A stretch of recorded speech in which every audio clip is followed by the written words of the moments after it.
John Marshall adjusted his tie as he stepped out of his car, Emily following close behind. The church bells chimed, calling the congregation to gather. As they walked towards the entrance, John greeted fellow parishioners with warm handshakes and genuine smiles. The sun was shining brightly, casting a halo-like glow around the steeple, an inviting symbol of sanctuary and community. "Morning, Brother John," a cheerful voice called out.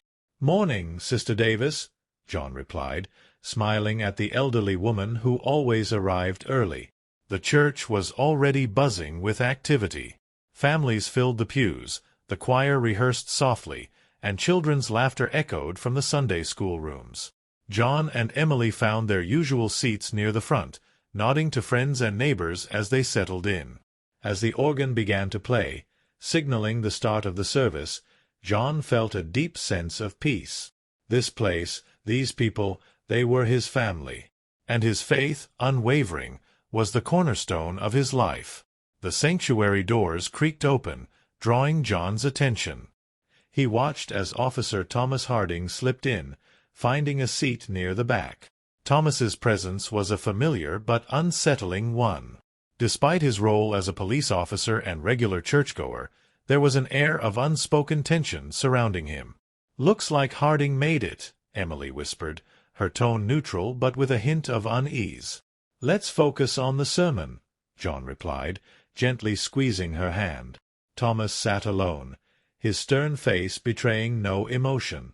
John couldn't help but notice the sideways glances from other congregants, a mix of respect and apprehension. Pastor Samuel Green took his place at the pulpit, his calm and wise presence commanding the attention of the congregation. His sermon today was on forgiveness and reconciliation, timely, given the underlying currents of tension within the community. "We must remember, brothers and sisters," Pastor Green began, "that forgiveness is not just for the benefit of those we forgive, but for our own souls as well. It is the path to true peace and unity." John listened intently, feeling the words resonate deeply within him.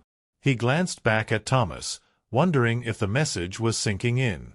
The service concluded with a hymn, and soon the congregation spilled into the church hall, chatting and catching up with friends.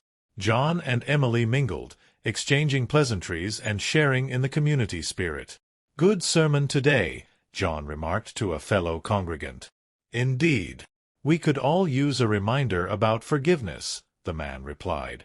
Thomas stood at a distance, observing but not engaging. James, his son, subtly made his way through the crowd, catching Emily's eye. They exchanged a brief, meaningful glance, a silent acknowledgment of their secret relationship. Later that evening, John decided to walk home, enjoying the quiet and reflecting on the day.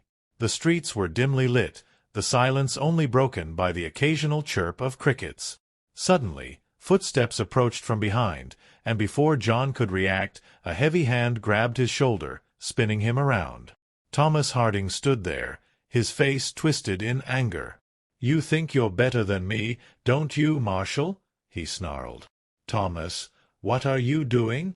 John asked, his voice steady despite the surge of fear. "You don't belong here," Thomas spat, shoving John hard. The confrontation escalated quickly. Thomas's punches landed with brutal force, leaving John reeling. The attack was vicious, fueled by years of pent-up hatred and prejudice. John stumbled home, his body aching and bruised. Emily rushed to his side as soon as he walked through the door, her eyes wide with horror. "Dad, what happened?" she cried, helping him to a chair. "Thomas," John managed to say between labored breaths. "He attacked me." Emily's face hardened with anger. "We need to do something. He can't get away with this." John nodded, wincing as he touched a particularly sore spot. "I'll file charges. It's the right thing to do." The next day, Emily and James met in their usual spot at the park, a secluded area shielded by trees. James's face was a mask of worry. "Emily, I heard about what happened. Is your dad okay?" he asked, his voice trembling. "He's hurt, but he'll recover." "James, your father did this," Emily replied, her voice tight with emotion. "I don't know what to say," James said, looking torn. "I can't believe he'd do something like this." "We need to be careful," Emily said. "This is going to get worse before it gets better." That evening, John sat in Pastor Green's office, the weight of the decision heavy on his shoulders. "Pastor, I've decided to press charges against Thomas," John said, his voice firm but tired. Pastor Green nodded, his eyes full of empathy. "I understand, John. This is a difficult path, but sometimes justice is necessary for healing." John took a deep breath, feeling a sense of resolve. "I need to do this, not just for me, but for our community." Pastor Green placed a reassuring hand on John's shoulder. "We'll get through this together. You're not alone." John Marshall, flanked by his daughter Emily, walked into the local police station. The sterile environment, with its stark white walls and buzzing fluorescent lights, felt cold and unwelcoming. The officers at their desks glanced up, some with curiosity, others with thinly veiled hostility. John approached the front desk, his resolve firm despite the pain still radiating from his injuries. "I'd like to file a report," he said, his voice steady. The officer at the desk, a young man with a sympathetic face, nodded and handed him a form. "Please have a seat and fill this out. An investigator will be with you shortly." As John and Emily sat down to complete the paperwork, the atmosphere around them buzzed with quiet tension. Whispers spread quickly, and John could feel the weight of their stares. He filled out the form meticulously, detailing the assault and providing as much information as possible. When they were done, an investigator led them to a small interview room. John recounted the events of the previous night, the brutality of the attack, and his decision to seek justice. The investigator listened intently, taking notes and asking clarifying questions. "We'll proceed with the charges," the investigator said finally. "Officer Harding will be placed on administrative leave pending the investigation." John nodded, feeling a mix of relief and apprehension. As they left the station, Emily squeezed his hand.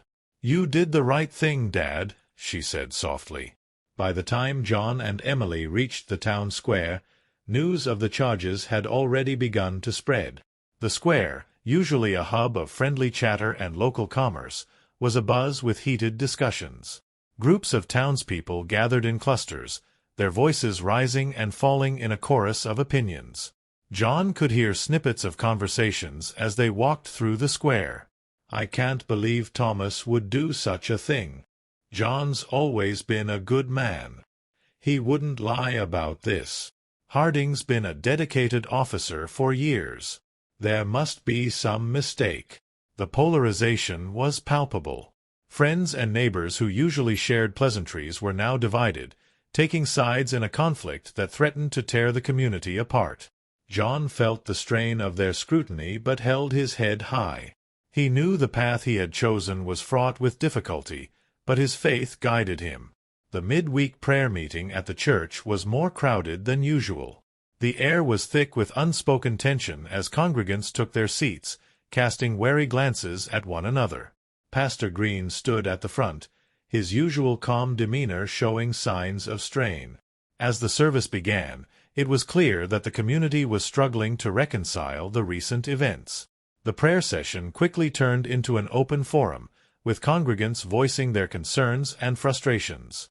"I just don't understand how something like this could happen within our own community," one woman said, her voice trembling. "We need to stand by John," another man countered. "He's one of us, and he deserves our support."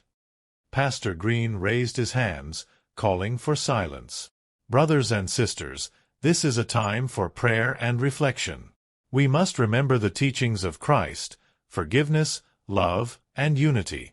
Our community is hurting, but we can heal together." The words provided some solace, but the underlying tensions remained. John felt the weight of their scrutiny, but Pastor Green's message gave him a glimmer of hope. Thomas Harding sat at the kitchen table, his head in his hands. His wife, Karen, moved around the kitchen, her movements tense and jerky. James sat nearby, his eyes fixed on the table, unable to look at his father. A knock at the door broke the heavy silence. Thomas looked up, dread pooling in his stomach. Karen opened the door to find two uniformed officers standing there. "Thomas Harding, you're under arrest for assault," one of the officers said, his tone devoid of emotion. Karen gasped, her hand flying to her mouth. Thomas stood slowly, his face pale. He glanced at James, who looked back with a mixture of confusion and pain. As the officers led him away in handcuffs, Thomas felt the crushing weight of his actions. The realization of the consequences had finally hit home. Back at John's home, the atmosphere was somber. John and Emily sat at the kitchen table, the events of the day weighing heavily on their minds. "Do you think this will really bring about change?" Emily asked, her voice tinged with worry. John sighed, rubbing his temples. "I hope so, Emily. It's not just about me. It's about standing up against injustice. We have to believe that something good can come out of this." Emily nodded, though uncertainty lingered in her eyes. They bowed their heads and prayed for strength, for their family, and for the community. The act of praying together provided a moment of peace amidst the turmoil. The next day, Emily and James met in their usual spot at the park, hidden away from prying eyes. The lush greenery provided a stark contrast to the turmoil in their lives. "Emily, I don't know what to do," James said, his voice breaking. "My father. I never imagined he could do something like this." Emily's heart ached for him. She reached out, taking his hand. "We'll get through this, James. But we have to be careful. Our families are going through so much right now." James nodded, his eyes filled with a mixture of sadness and determination. "I just want to make things right. For everyone." They embraced, finding solace in each other. Despite the chaos around them, their love remained a beacon of hope. That evening, John sat in Pastor Green's office, the dim light casting long shadows on the walls. Pastor Green listened as John recounted the events and his decision to press charges. "You've shown great courage, John," Pastor Green said, his voice filled with compassion. "This path won't be easy, but it's necessary. Justice must be sought, and healing must begin." John nodded, feeling a sense of resolve. "I'm ready, Pastor.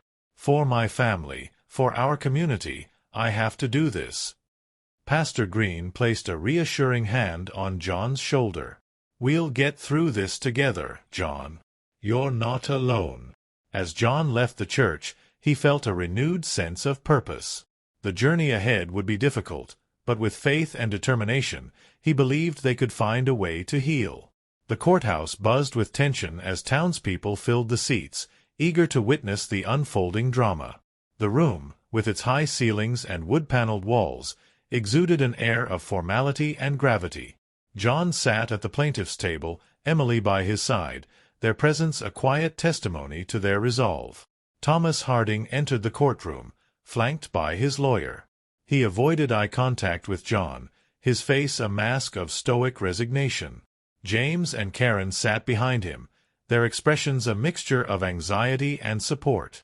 The judge, a stern-looking woman with a reputation for fairness, took her seat. "Court is now in session," she declared, her voice echoing through the room. The prosecutor stood, addressing the jury. "Ladies and gentlemen, this case is about an unprovoked and racially motivated attack on a respected member of our community, John Marshall. We will present evidence and witness testimonies that will prove Officer Harding's guilt beyond a reasonable doubt." Thomas's lawyer countered, "My client is a dedicated police officer with an exemplary record. This incident, while regrettable, was a result of a misunderstanding and an unfortunate lapse in judgment. We ask for your patience and impartiality as we present our defense." The courtroom grew silent as the first witness, a church member who had seen John after the attack, took the stand. John was visibly shaken and injured. "He told me Thomas Harding had attacked him," the witness recounted, her voice steady. Emily was next.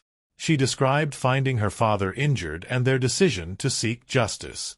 "My father has always been a man of faith and integrity. He would never lie about something like this," she testified, her voice filled with conviction. Other witnesses followed, each corroborating John's account and speaking to his character. The prosecutor then presented medical reports detailing John's injuries, further solidifying their case. Thomas's lawyer called several character witnesses, including fellow officers and community members who spoke of his dedication and service. "Thomas Harding has been a pillar of this community and a protector of our citizens. This incident is not reflective of his true character," one officer testified. Thomas took the stand, his face drawn and weary. He recounted his version of events, emphasizing his remorse. "I made a terrible mistake. I let my emotions get the better of me, and for that I am truly sorry," he said, his voice trembling. The defense painted a picture of a man struggling with his own demons, a dedicated officer who had momentarily lost his way. As court adjourned for the day, the tension spilled into the courthouse steps. Supporters of both John and Thomas gathered, their voices rising in heated arguments. John and Emily tried to leave quietly, but they were stopped by a group of Thomas's supporters. "You're tearing this community apart," one man shouted, his face red with anger. Before John could respond, a friend of his stepped in. "John is seeking justice, not division. We need to let the court do its job," he said firmly. The confrontation threatened to turn physical until a police officer intervened, urging everyone to disperse. John and Emily finally made their way home, the weight of the day's events heavy on their shoulders. That evening, John sat in his living room, the soft glow of the lamp casting long shadows. Emily brought him a cup of tea, her presence a comforting reminder of their bond.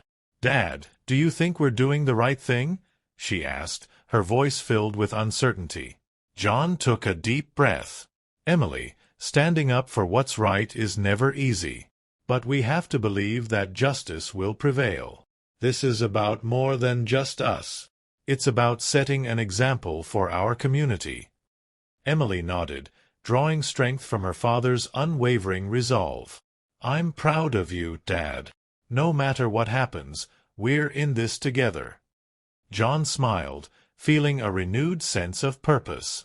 The journey ahead was uncertain, but with faith and determination, they would face it head-on. The courtroom was hushed as the next witness took the stand. Karen Harding, Thomas's wife, looked pale and anxious as she prepared to testify on her husband's behalf. The prosecutor, sensing an opportunity, approached her with a calm but probing demeanor. "Mrs. Harding, you've stated that your husband is a good man. Are you aware of his recent interactions with John Marshall's family outside of this incident?" the prosecutor asked. Karen hesitated, her eyes darting to where Thomas sat, his face tense. "I'm not sure what you mean," she said cautiously. The prosecutor continued, "Isn't it true that your son, James Harding, has been in a relationship with John Marshall's daughter, Emily Marshall?" A collective gasp rippled through the courtroom.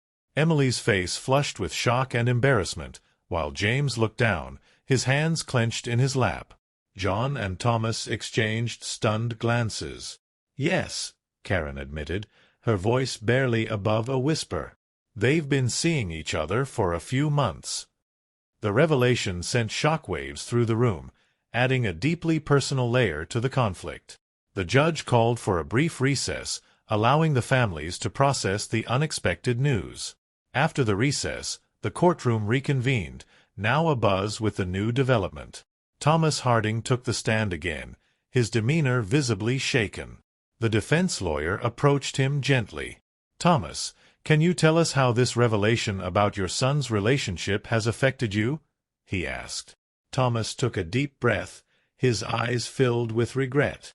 "It's made me realize how blinded I've been by my own prejudices," he confessed. "I've always tried to be a good man, but I see now that I've let my past define me in the worst way." He paused, struggling to find the words. "Years ago, my family was attacked because of our race. It left me angry and bitter. I thought I was protecting my family by being tough, but I see now that I was wrong. My son and Emily, they've shown me that love and understanding are what truly matter." Tears streamed down Thomas's face as he continued, "I am deeply sorry for what I did to John. I was wrong, and I let my anger control me. I can only ask for forgiveness." The courtroom was silent, the gravity of Thomas's confession hanging heavy in the air. His vulnerability and remorse were palpable, and it was clear that this was a turning point in his life. The judge addressed the court, her expression thoughtful. "Mr. Marshall, would you like to respond to Mr. Harding's testimony?" John stood, his heart pounding. He walked to the front of the courtroom, facing Thomas. "Thomas, your words today show that you are starting to understand the pain you've caused. My family and I have suffered because of your actions, but we also know the power of forgiveness." He turned to the judge, then back to Thomas. "I forgive you, Thomas, not just for my sake, but for our community. We all need to heal, and forgiveness is the first step." The room erupted in murmurs, many moved by John's grace. Thomas looked up, his face a mix of relief and sorrow. "Thank you, John," he whispered. As the court adjourned for the day, the congregation gathered outside the courthouse. Pastor Green stood among them, his presence a calming influence. He called for a special prayer service that evening to help the community process the day's events. The church was packed that night, the air thick with a mixture of emotions. Pastor Green led the service, focusing on healing and unity. "We have witnessed acts of great courage and forgiveness today. Let us follow John's example and strive for understanding and reconciliation." The congregation prayed together, their collective voices rising in a powerful testament to their faith and commitment to healing. The atmosphere was one of hope and renewal, a stark contrast to the tension that had permeated the town. Later that evening, Emily and James met in their secluded spot in the park. The revelation of their relationship had added a new layer of complexity to their already challenging situation. "I'm so sorry, Emily," James said, his voice heavy with guilt. "I never wanted our relationship to become public like this." "It's not your fault," Emily replied, her hand finding his. "But we need to be honest with ourselves. This isn't going to be easy. Our families, the community, everything is so complicated now." James nodded, a determined look in his eyes. "I know. But I love you, Emily, and I believe that love can help us through this. We'll take it one step at a time." Emily smiled, her heart swelling with hope. "I love you too, James. We'll find a way." The next day, John found himself back at the church, speaking with Pastor Green. "I'm proud of you, John," Pastor Green said. "Your act of forgiveness has set a powerful example for our community." "I just hope it makes a difference," John replied, his voice humble. "There's still so much healing that needs to happen." Pastor Green nodded. "It will take time, but we're on the right path. And with faith, we can overcome anything." John felt a sense of peace settle over him. The journey ahead was still uncertain, but he was ready to face it with the support of his family, his faith, and his community. The courthouse was filled with a tense anticipation as everyone gathered for the final day of the trial. The judge took her seat, her expression unreadable. John and Emily sat with their lawyer, their hands tightly clasped together. Thomas sat at the defense table, flanked by his lawyer and his family, looking pale and exhausted. The judge addressed the court. After careful consideration of the evidence and testimonies presented, the jury has reached a verdict. The courtroom held its collective breath as the foreman of the jury stood. "We find the defendant, Thomas Harding, guilty of assault." A murmur of reactions rippled through the room. The judge continued, "Given the defendant's remorse and the forgiveness extended by Mr. Marshall, I am inclined to show leniency. Officer Harding is sentenced to 6 months in jail, followed by community service and mandatory counseling." John felt a wave of relief wash over him. While justice had been served, the sentence also allowed for the possibility of redemption. Thomas looked at John, tears in his eyes, mouthing a silent, "Thank you." The church was filled to capacity for a special reconciliation service organized by Pastor Green. The congregation gathered with a mix of curiosity and hope, eager to witness the next chapter in this unfolding drama. Thomas stood at the front of the church, visibly nervous. John stood beside him, offering silent support. Thomas took a deep breath and began to speak. "I stand before you today a humbled man," he said, his voice trembling. "I have done terrible things, and I have hurt people who did not deserve it. I was wrong, and I am deeply sorry for my actions." He turned to John, his eyes filled with sincerity. "John, your forgiveness has shown me what true grace looks like. I can never undo what I've done, but I promise to spend the rest of my life making amends." With that, Thomas knelt before John and the congregation, a powerful gesture of repentance. John placed a hand on Thomas's shoulder, lifting him up. "We all have the capacity to change," John said. "Let's move forward together as a community." The congregation was moved, many wiping away tears. It was a moment of profound healing and unity. After the service, John and Emily returned home, their hearts lighter. Emily looked at her father with admiration. "Dad, what you did today was incredible." John smiled, his eyes filled with warmth. "It wasn't easy, but it was the right thing to do. We all need to heal, and forgiveness is the first step." Emily hugged her father tightly, feeling a renewed sense of hope. "I'm proud of you, Dad. You've taught me what it means to truly live by faith." In the quiet park where they often met, Emily and James walked hand in hand, the evening sun casting a golden glow over the landscape. They had much to discuss and plan for their future. "Emily, I know things are still complicated, but I'm committed to making this work," James said earnestly. "I love you, and I believe we can overcome anything together." Emily squeezed his hand, her heart filled with love and determination. "I love you too, James. We'll take it one step at a time. Our families are starting to heal, and so can we." They sat on a bench, watching the sunset, their hearts full of hope for the future. Their journey wouldn't be easy, but they were ready to face it together. The town square was bustling with activity as the community gathered for a special event celebrating unity and reconciliation. Booths lined the square, offering food, crafts, and activities for families. The atmosphere was one of joy and renewal. Pastor Green took the stage, his voice amplified over the speakers. "Today, we come together to celebrate the strength of our community. We have faced difficult times, but through faith, forgiveness, and unity, we are healing." John and Thomas stood side by side, symbols of the town's journey toward reconciliation. The crowd cheered, a collective sigh of relief and happiness. It was a new beginning for everyone. Later that evening, John and Emily sat on their porch, the quiet hum of the town settling down for the night. The stars twinkled above, a reminder of the vastness and beauty of life. John looked at Emily, his heart full of gratitude. "We've come a long way, haven't we?" Emily nodded, her eyes shining with tears. "Yes, we have. And I know there's still more to come, but I feel ready for it." John smiled, feeling a deep sense of peace. As long as we have faith, we can face anything. The two sat in comfortable silence, knowing that whatever the future held, they would face it together, supported by their community and their unwavering faith.